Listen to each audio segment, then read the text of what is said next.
সেলিম কাকা তো চোরের হদ্দার, থানাতুন পুলিশে পুলিশ শুভেচ্ছা হারাইছে চোরের হদ্দার হিসেবে। সেলিম কাকা তো খুশিতে শেষ, মনে করছে মনে হয় আমি বড় একটা কিছু, এই কারণে আমার ফুলের অভ্যর্থনা জানাইছে। ভিডিওটা ভালো লাগলে অবশ্যই শেয়ার করবেন, স্ক্রিনে দেয়া আছে। কাকা কনগ্রাচুলেশন। ওমা কনগ্রেচুলেশন বলতে কনে হারাইছে ইয়া টাকা ওই ফেনীর ওসিএ আর মাধ্যমে হারাইছে আমার লাগে, কথা কিছু বুঝছেন নি? বুঝছি ওসি হারাইছে। এবারে আশরাফুল একটা জিনিস ঠান্ডা মাথায় চিন্তা কর, সততা, নিষ্ঠা, আদর্শবান ব্যক্তি যারা, গুণী মানুষ যারা, তাদেরকে গুণী মানুষরাই চিনে। সহজ কত লিখরা কি কইছি বুঝছেন? বুঝছি। নরমালি একটা জিনিস চিন্তা করে, যে এলাকার ভিতরে আমি যা হাঁটা চলা করি, কেউ আমার 2 পয়সার মূল্য দেন। জেল থানার ওসি যিনি দায়িত্বে আছে, উনি আমার কদর বুঝছে, ওই জন্য আমার জন্য এটা পাঠাইছে। আচ্ছা, এটা পাঠাবের মূলত কারণটা কি, কিছু কয়টা না? এটা ফাটাবের একটাই কারণ, গত 1 বছরের ভিতরে আমাদের ওসিএ দেখছে যে সর্বোচ্চ মামলা কার।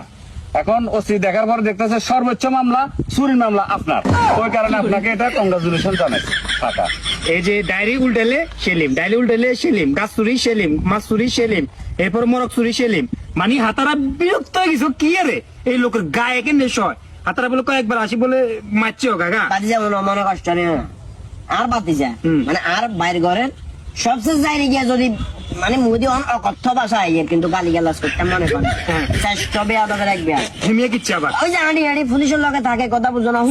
হ্যাঁ, এদের বাপের লগে মূলত আর একটু বেজাল তো।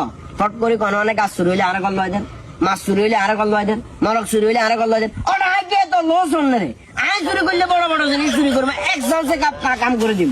ছোট খাটো যে কোনো বিষয়ে মামলা দিতে করেন না? হ্যাঁ, বাতিজা মাথার মেজাজ গরম করিচ্ছা। এদের মা তো আরো বেশি সন্দেহ করে। কিছুদিন আগে এদের গরু চুরি হয়ে গেছে না, এদের মা ফট করে কয়েছে গরু ঘরে তো সেলিমে করে আছে না, এক হেটা চা সেলিমে ঘরে না থাকলে গরু এটা নাই। ভাগ্য ভালো সেদিন এক ঘরে আসছিলাম, আজ জামা আইছে, এক ঘরে আসছিলাম বাট্টাত খাইয়ে, এর ভিতরে এদের গরু চুরি হয়ে গেছে। নাইলে মামলা হেটা আরো বাড়ি যেত। আপনি খালি এলাকা শূন্য ছাগল নিয়ে শুরু করছেন, ড্রাগন নিয়ে শুরু করছেন, তো হোনাজি শুরু করে আছে। হ্যাঁ, এটা তো কাকা যেমন আমি বলি 1 সপ্তাহের মধ্যে 20টা চুরি হয়েছে। 20টা চুরির মধ্যে সবাই আপনারা সন্দেহ করছে, 18 লাখ টাকা আপনি আছেন। কথা কিছু বুঝছেন, এই কারণে ভুলিয়ে দিছে।